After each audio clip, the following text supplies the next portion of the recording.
أعوذ بالله من الشيطان الرجيم بسم الله الرحمن الرحيم رب اشرح لي صدري ويسر لي أمري واحلل عقدة من لساني يفقهوا قولي آمين يا رب العالمين اللهم صل على محمد وعلى آل محمد وبارك وسلم السلام علیکم ورحمۃ اللہ وبرکاتہ۔ جیسا کہ ہم سورۃ النساء کی آیت بآیت ترجمہ و تفسیر کا مطالعہ کر رہے ہیں، تو انشاءاللہ تعالی آج ہم سورۃ النساء کی آیت مبارکہ نمبر 19 کے ترجمہ و تفسیر کو سمجھیں گے۔ تو وہ ٹاپکس جو آج ہم مطالعہ کریں گے وہ ہیں سورۃ النساء کی آیت مبارکہ نمبر 19 کا ترجمہ، اس آیت مبارکہ کا ربط آیت اور اس آیت مبارکہ کا شان نزول، اور اس آیت مبارکہ یعنی سورۃ النساء کی آیت مبارکہ نمبر 19 کے تفسیری مضامین۔ تو سب سے پہلے اس آیت مبارکہ یعنی سورۃ النساء کی آیت مبارکہ نمبر 19 کے ترجمے کو سمجھتے ہیں اور چلتے ہیں اپنے فرسٹ پیج کی طرف۔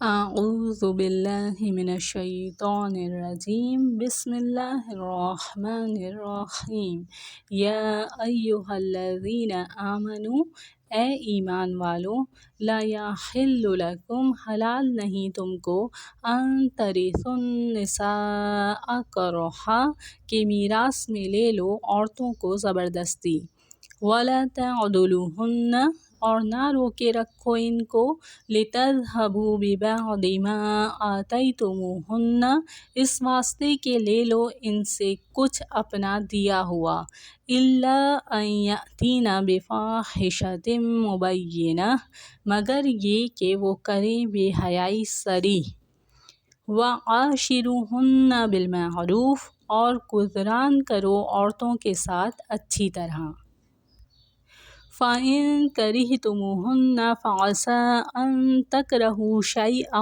وَيَجْعَلَ اللَّهُ فِيهِ خَيْرًا كَثِيرًا، پھر اگر وہ تم کو ناپسند آئیں تو شاید تم کو پسند نہ آئے ایک چیز اور اللہ نے رکھی ہو اس میں بہت خوبی۔ اب اس آیت مبارکہ کے الفاظ کے ترجمے کو دیکھ لیتے ہیں۔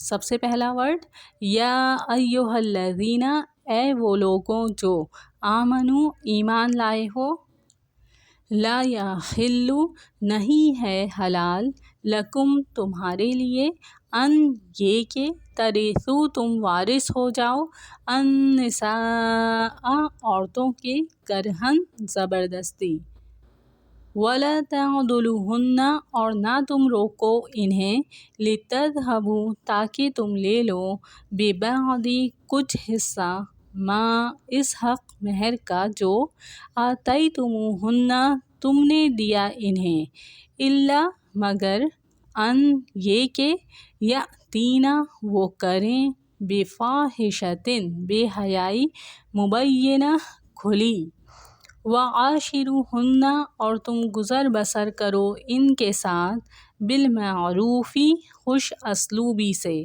فَإِن، پھر اگر، کرہتموہن، تم ناپسند کرو ان کو، فَعَسَىٰ، تو شاید، ان، کہ، تکرہوا، تم ناپسند کرو، شیئاً، کسی چیز کو، ویجعل، اور کر دے، اللہ تعالی، فیہ، اس میں، خیراً، بھلائی، کثیراً، بہت۔ تو اس طرح اس آیت مبارکہ کے الفاظ کا ترجمہ مکمل ہوا۔ اب اس آیت مبارکہ یعنی سورۃ النساء کی آیت مبارکہ نمبر 19 کے ترجمے کو ایک سیکوینس کے ساتھ دیکھ لیتے ہیں۔ اے ایمان والو، تمہارے لیے حلال نہیں ہے کہ تم عورتوں کے وارث بن جاؤ زبردستی، اور نہ ہی انہیں روکے رکھو تاکہ تم لے سکو ان سے اس مہر میں سے جو تم نے انہیں دیا ہے، سوائے اس کے کہ وہ کھلی بے حیائی کا ارتکاب کریں، اور گزر بسر کرو ان کے ساتھ بھلے طریقے پر۔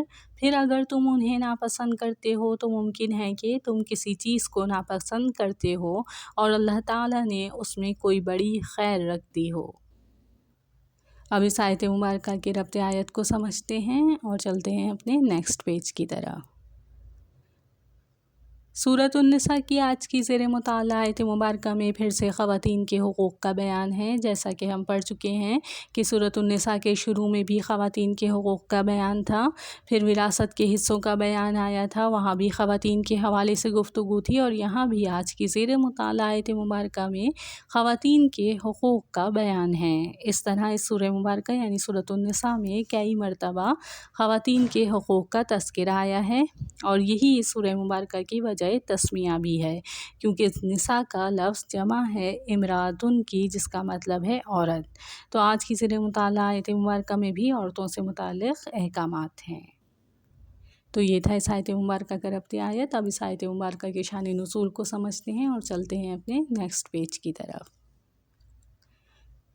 صحیح بخاری حدیث مبارکہ نمبر 4579 میں اس آیت مبارکہ کا شان نزول کچھ یوں بیان ہوا ہے کہ دور جاہلیت میں کسی عورت کا شوہر مر جاتا تو شوہر کے رشتہ دار اس عورت کے زیادہ مستحق سمجھے جاتے۔ اگر انہی میں سے کوئی چاہتا تو اس سے شادی کر لیتا، یا پھر وہ جس سے چاہتے اس کی شادی کرتے، اور چاہتے تو نہ بھی کرتے۔ اس طرح عورت کے گھر والوں کے مقابلے میں بھی شوہر کے رشتہ دار اس کے زیادہ مستحق سمجھے جاتے۔ اس پر یہ آیت مبارکہ یا ایھا الذین آمنوا لا یحل لکم ان ترثوا النساء کرہا نازل ہوئی۔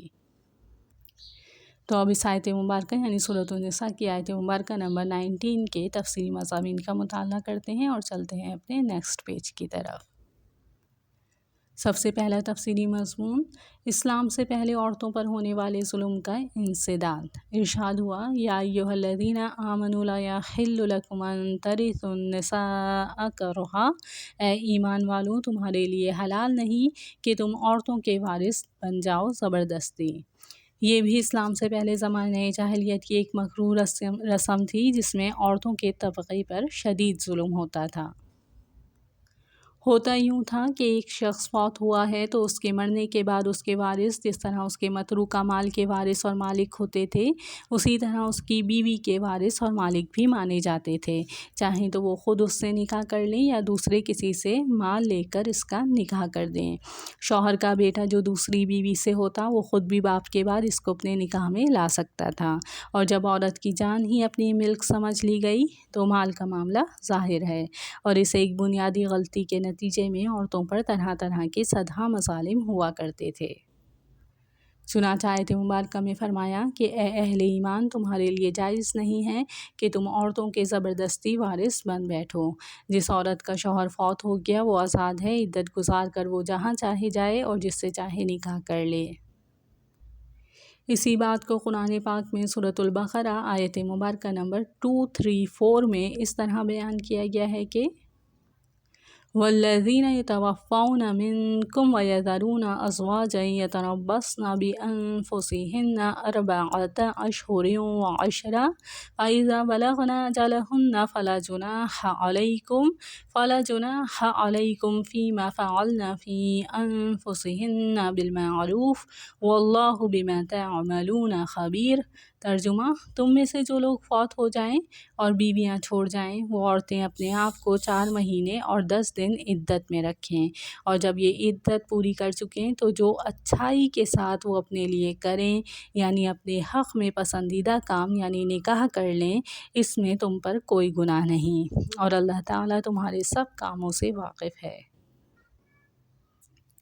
یعنی عدت گزارنے کے بعد وہ زیب و زینت اختیار کریں اور اولیاء کی اجازت و مشاورت سے کسی اور جگہ نکاح کا بندوبست کریں تو اس میں کوئی حرج کی بات نہیں۔ اس سے معلوم ہوا کہ بیوہ کے عقد ثانی کو نہ برا سمجھنا چاہیے نہ اس میں رکاوٹ ڈالنی چاہیے۔ تو اس آیت مبارکہ کا دوسرا تفسیری مضمون ہے، اللہ تعالیٰ نے بیوہ عورت کو آزادی دی ہے کہ جس سے چاہے نکاح کر سکتی ہے۔ اس آیت مبارکہ میں ارشاد ہوا کہ اے اہل ایمان تمہارے لیے جائز نہیں کہ تم عورتوں کو زبردستی وراثت میں لے لو۔ مراد ہے بیوہ عورت آزاد ہے، عدت کی مدت مکمل ہو جائے پھر وہ آزاد ہے، جہاں چاہے وہ فری ول سے نکاح کر سکتی ہے۔ اللہ تعالیٰ نے اس کو یہ اختیار اور آزادی دی، باقی اس کے شوہر کے گھر والے یا کوئی اور زبردستی کرے اس کے ساتھ، یہ جائز قطعاً نہیں بلکہ حرام ہے۔ عورتوں پر یہ سب مظالم اس بنیاد پر ہوتے تھے کہ عورت کے مال بلکہ اس کی جان کا بھی اپنے آپ کو مالک سمجھا جاتا تھا۔ قرآن کریم نے اس فساد کی اس جڑ کو اکھاڑ ڈالا اور اس کے تحت ہونے والے تمام مظالم کے انسداد کے لیے ارشاد فرمایا: یا ایھا الذین آمنوا لا یحل لکم ان ترثوا النساء کرہا، اے ایمان والو تمہارے لیے حلال نہیں کہ تم جبراً عورتوں کے مالک بن بیٹھو۔ ظلم و فساد کی ممانعت کا عام طریقہ یہ ہے کہ بصیغہ نہیں اس سے منع کر دیا جائے، لیکن اس مقام پر قرآن کریم نے اس طریقے کو چھوڑ کر لفظ یا حلو سے اس کو بیان فرمایا ہے، یعنی تمہارے لیے حلال نہیں ہے۔ اس میں اس معاملے کے شدید گناہ ہونے کے علاوہ اس طرف بھی اشارہ ہو سکتا ہے کہ اگر کسی نے کسی بالغ عورت سے بغیر اس کی رضا و اجازت کے نکاح کر بھی لیا تو وہ نکاح شرعاً حلال نہیں بلکہ کالعدم ہے۔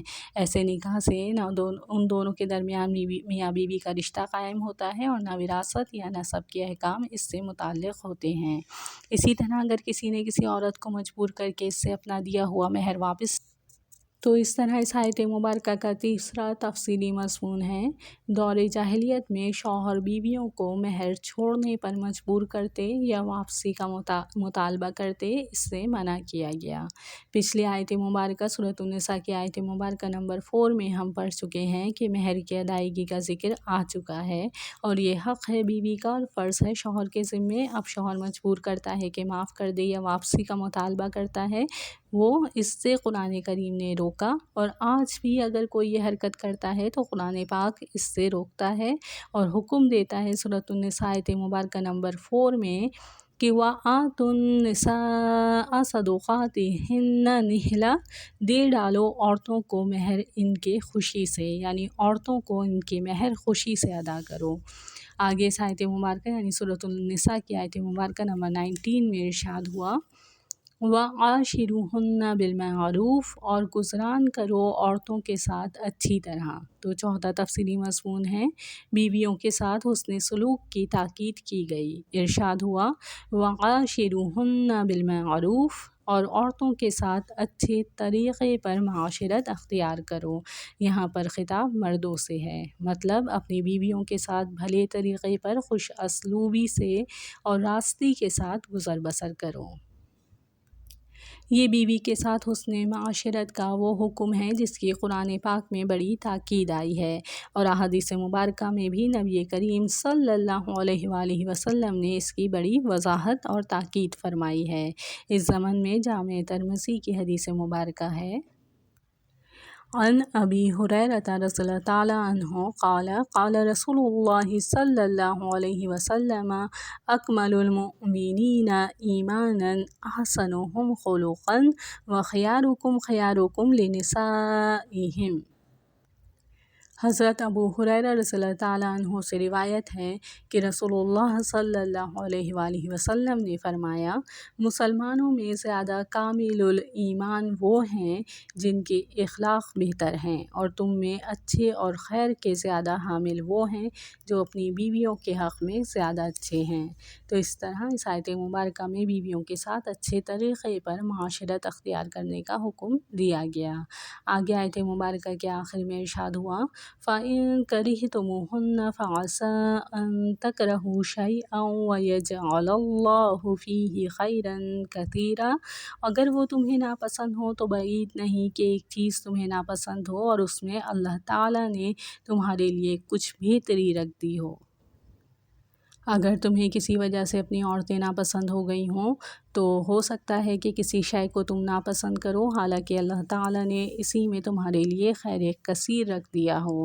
ایک عورت کسی ایک اعتبار سے آپ کے دل سے اتر گئی ہے، طبیعت کا میلان نہیں رہا ہے، لیکن پتہ نہیں اس میں اور کون کون سی خوبیاں ہیں اور وہ کس کس اعتبار سے آپ کے لیے خیر کا ذریعہ بنتی ہے، تو اس معاملے کو اللہ تعالیٰ کے حوالے کرو اور ان کے حقوق ادا کرتے ہوئے ان کے ساتھ خوش اسلوبی سے گزر بسر کرو۔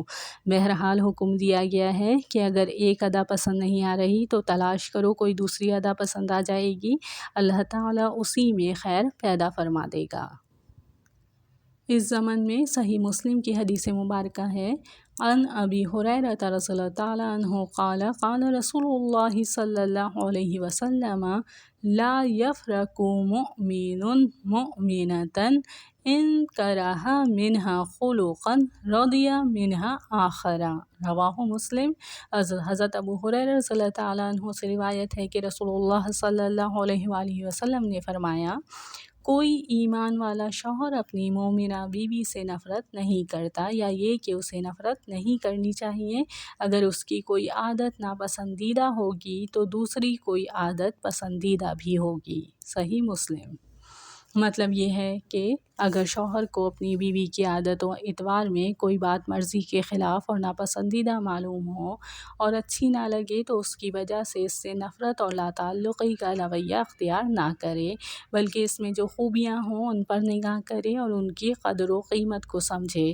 یہ مومن شوہر کی صفت ایمان کا تقاضا اور مومنہ بیوی کے ایمان کا حق ہے۔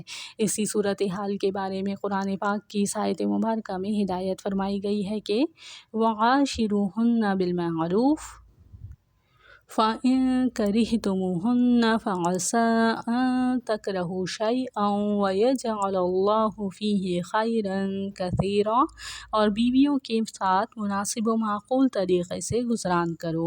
اگر وہ تمہیں ناپسند بھی ہوں تو ہو سکتا ہے کہ ایک چیز تمہیں پسند نہ ہو اور اللہ تعالیٰ نے اس میں بہت خیر خوبی رکھ دی ہو۔ تو اس طرح اس آیت مبارکہ کی تفسیری مضامین مکمل ہوئے۔ اللہ تعالیٰ سے دعا ہے کہ اللہ تعالیٰ اپنے ذکر کے لیے، اپنی ہدایت و نصیحت قرآن پاک کے لیے ہمارے دلوں کے کان کھول دے اور ہمیں اپنی فرما برداری اور اپنے رسول پاک صلی اللہ علیہ وآلہ وسلم کی تابعداری نصیب فرمائے اور اپنی مقدس کتاب قرآن مجید پر عمل کی توفیق عطا فرمائے۔ آمین یا رب العالمین۔ اللہم صلی علی محمد وعلی آل محمد وبارک وسلم۔ السلام علیکم ورحمۃ اللہ وبرکاتہ۔